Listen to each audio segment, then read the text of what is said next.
Sociedad Española de Parapsicología.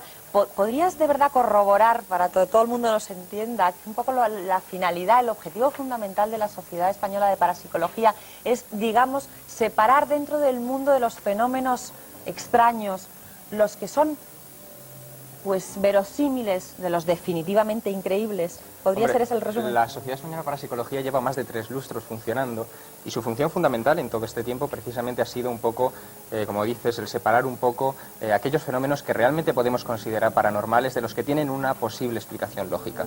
Y lo hacemos porque creemos que efectivamente existe una realidad no claramente discernible por la ciencia actualmente y creemos que la parapsicología como tal puede abrir nuevos caminos a la ciencia y en eso precisamente es en lo que estamos trabajando allí. De todo el volumen de casos que os llegan todos los días, ¿qué porcentaje podríamos decir que es con el que os quedáis? Como que tiene algún viso de ser cierto, de tener alguna credibilidad. Hay casos definitivos que, digamos, echen por tierra todas las barreras de los escépticos y que ofrezcan datos comprobables para la ciencia, pues realmente son una minoría, pueden estar en torno al 15, al 20%. No obstante, el otro abanico de casos, ese otro 80% restante, ofrece pequeñas pistas a seguir, que son las que también se van acoplando poco a poco a esas otras investigaciones serias y definitivas. En este momento, dentro de la comisión investigadora de la que formas parte, ¿de qué te ocupas? Pues mira, estoy dentro de la comisión investigadora de fenómenos anómalos y digamos que el último fenómeno sorprendente en el que he estado trabajando es el tema de las teleportaciones. Teleportaciones, atención, ¿en qué consiste? Sí, pues las teleportaciones es un fenómeno que hasta ahora no había sido apenas tratado en su amplitud, o al menos contrastando casos de todo el mundo, y consiste en un fenómeno automático por el cual una persona se encuentra de repente en un lugar geográfico y mientras se va desplazando con su vehículo, generalmente, ese es el caso robot, entra en una especie de niebla muy densa y al pasar dentro de esa niebla aparece en otro lugar que puede estar distante del lugar original entre 30 y 3.000 kilómetros. Y puede haber un traslado en el espacio y también puede haber una pérdida de tiempo, ¿no? Efectivamente. O sea, un lapso. Una serie de casos que podrían estar en torno al 50 al 60% de los casos presentan una inexplicable pérdida de tiempo entre la cual la persona que ha entrado en esa niebla, que ya te digo que aparece en una gran mayoría de casos, y la persona que sale de ella, nota una pérdida que puede estar entre los 45 minutos, una hora y media. Bueno, y entonces nosotros lo que hemos pedido es, por favor, un caso de esos que reúna esas características para que nosotros, digamos, podamos creer que se puede, bueno, pues se puede creer un poquito, ¿no? Verlo para creer. Por lo menos, ¿no? Y es el caso de Jesús Jofe. Hola, Jesús. Buenas tardes. Un caso de teletransportado. Sí, bueno, aparentemente parece que pueda estar incluido dentro de esta categoría, al menos en la fase de investigación que lleva Javier Sierra. Yo digo aparentemente porque yo no sé realmente lo que pasó, si realmente fuimos transportados o teletransportados o qué pasó realmente. ¿Puedes contar un poco la historia? Sí, lo que si quieres podemos hacer es explicar un poco lo que pasó, tal como yo lo viví, y a partir de ahí... Y tal y como se lo contaste a Jesús para que él lo investigara. Exactamente, digo, sí. A Javier. A Javier dentro de la sociedad. Y a partir de ahí, de mi forma de haberlo vivido, pues cada cual saque un poco sus conclusiones. Esto era un viaje que realizábamos un grupo de 7 amigos en un barco de vela de 17 metros de eslora, que debía cubrir la travesía del Atlántico y posteriormente la del Pacífico. Y ocurrió a principios del año 82. Estábamos en este viaje, habíamos salido de Cabo Verde, intentando hacer la travesía del Atlántico, siguiendo la ruta habitual, que es la de la corriente del Golfo, la Gulf Stream, que es por donde pasan los alisios y donde aparentemente resulta más fácil poder hacer la travesía. Llevábamos una maquinita a bordo, una maquinita japonesa para calcular las posiciones del barco y, aunque en ese momento no lo sabíamos, teníamos un error en la traducción de las instrucciones de uso y la posición que íbamos tomando cada día nos daba una deriva hacia el sur. Estaba dentro de lo posible, puesto que hay unas corrientes marinas que a veces pues arrastran el barco, a pesar de mantener un rumbo, pero vas perdiendo posición hacia el sur. Y entonces lo que hacíamos nosotros era corregir esta deriva aparente que teníamos, derivando hacia el norte.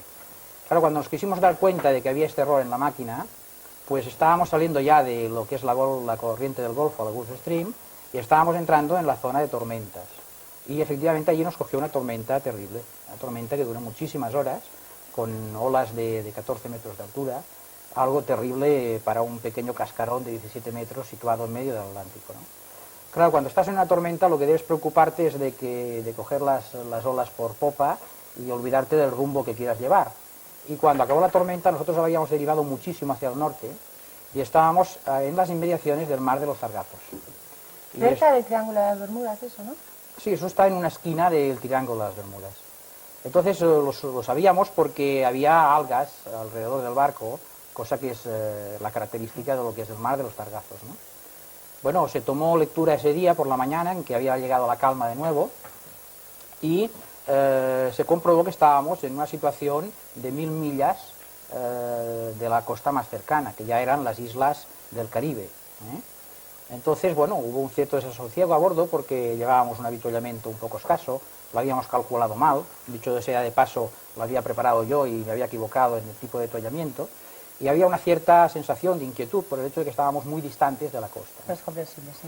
Y en ese momento pues ocurrió que los 6 compañeros estábamos debatiendo esto en cubierta, había otro compañero llevando el timón de la nave, manteniendo el rumbo, y pareció como si el sol, bueno, pasó que el sol pasó de babor a estribor como en un segundo. Realmente lo que nos pareció fue que el timonel había dado un brusco giro y el barco había cambiado su posición. Cuando se le increpó diciendo que era lo que había hecho, pues aseguró que había mantenido el rumbo, lo comprobamos, estaba en la misma posición en grados que la rosa de vientos marca en el timón, y él no había cambiado el rumbo, sin embargo el sol había cambiado de posición, ¿no? Bueno, hubo un momento de alteración porque realmente no se sabía qué había pasado allí, y lo primero que se observó fue que habían desaparecido las algas que circundaban el barco. Claro, realmente pues la sorpresa pues nos llevó a tomar nuevas medidas de posición. Y una vez tomadas y comprobadas, comprobamos que estábamos solo a 300 millas de la costa más cercana. Un blanco de 700 millas hace ya unos cuantos años. Sí. ¿Qué os produjo a los 6 miembros en ese momento de la tripulación en la experiencia? Bueno, las reacciones fueron de las más diversas. Primero, realmente no te explicas qué ha pasado, ¿no? Ni piensas... Pero algunos lo olvidaron y, sin embargo... Sí.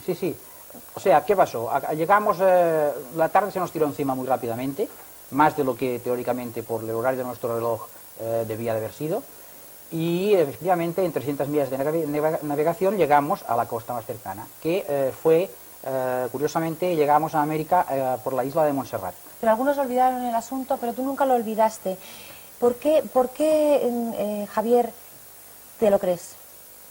Bueno, ¿Por qué es un caso que nos ha traído hoy la Sociedad Española de Parapsicología? Bueno, es un caso, digamos que en extremo creíble, porque sus constantes, digamos, más llamativas, como es esa pérdida de tiempo, esa traslación prácticamente instantánea, por lo menos esa fue la sensación que tuvieron todos ellos a bordo de la nave, coincide con otros casos de teleportación alrededor del mundo. Considera de que en los últimos 4 meses, que ha sido el periodo en el que yo llevo haciendo este tipo de investigaciones, que son las primeras además que se realizan así concienzudamente en este país, en ese periodo he descubierto alrededor de unos 23 casos que manifiestan tener unas constantes que son esa pérdida de tiempo, y luego hay otra constante que se repite en un tanto por ciento notable de los casos, que es aproximadamente un 40 o un 45% de los casos, en los que las personas que viven este proceso de teleportación tienen a su alrededor otro tipo de fenómenos paranormales. Es decir, tienen facultades de clarividencia, precognición, o tienen lo que nosotros denominamos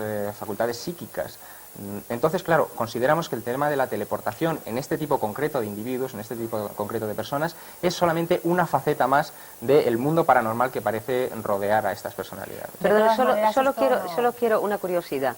Ese sería un fenómeno que se produce en este mundo, científicamente inexplicable para nosotros, con los datos que tenemos, con la inteligencia, con el grado de evolución que el hombre tiene en este momento y el momento en que está el progreso de la ciencia, o es una cosa que se produce procedente de otro mundo. Ahí está un poco la clave, es decir, lo que sí que parece evidente en muchos casos es que se trata de un proceso automático, es decir, en el que el hombre desde luego no interviene y no es capaz de provocarlo. Y luego también es un proceso que no está excesivamente vinculado a nuestra civilización técnica actual, a nuestro siglo XX, sino que existen casos a lo largo de la historia que parecen manifestar que ya existían este tipo de teleportaciones. Hay uno especialmente llamativo del siglo XVII. En 1631 la Inquisición española estaba juzgando a una monja de Soria que se llamaba Sor María Jesús de Ágreda, porque ella manifestaba que había hecho varios viajes al Nuevo Mundo para evangelizar a unos indios. Resulta que cuando llegaron los primeros exploradores a la región central de México, donde se encontraba la tribu de los indios Jumaros, se encontraron con que estos indios efectivamente estaban evangelizados, que estos indios decían que se les había presentado una mujer con unos hábitos Con esas azules, características. cumplía con las características de Sor María Jesús de Ágreda, y esta monja, ante esas evidencias de que efectivamente había sucedido algo extraño en el Nuevo Mundo, fue a partir de aquel momento considerada como la venerable Sor María Jesús de Ágreda. Bueno, vendrás a contarnos más cosas otro día, ¿no? Porque esto es particularmente interesante. De todas maneras, queda claro que de todas maneras aquí hay un salto y es un poco la fe también, ¿no? Porque Claro, prueba, claro. prueba, prueba, por mucho Claro, que, como señor, y todas los estas- 6 tribulantes como todas digan estas cosas. que les ha pasado, Precisamente yo quiero decir de que No. el fenómeno que nos ha ocurrido a nosotros es difícilmente constatable. Claro. O sea, nosotros mismos no tenemos unos parámetros para decir, es que nos ha pasado esto exactamente. lo único Hay que unas sabemos es circunstancias que extrañas. el reloj del barco marcaba que estabais a 1000 millas y segundos después ese reloj exactamente. marcaba Bueno. que estabais a 300. Muchísimas gracias, es una cosa muy interesante. Espero que podamos seguir hablando en otra ocasión de otros casos similares, porque ahora nos transportan a otro sitio, pero vamos, Inmediatamente. inmediatamente. Gracias.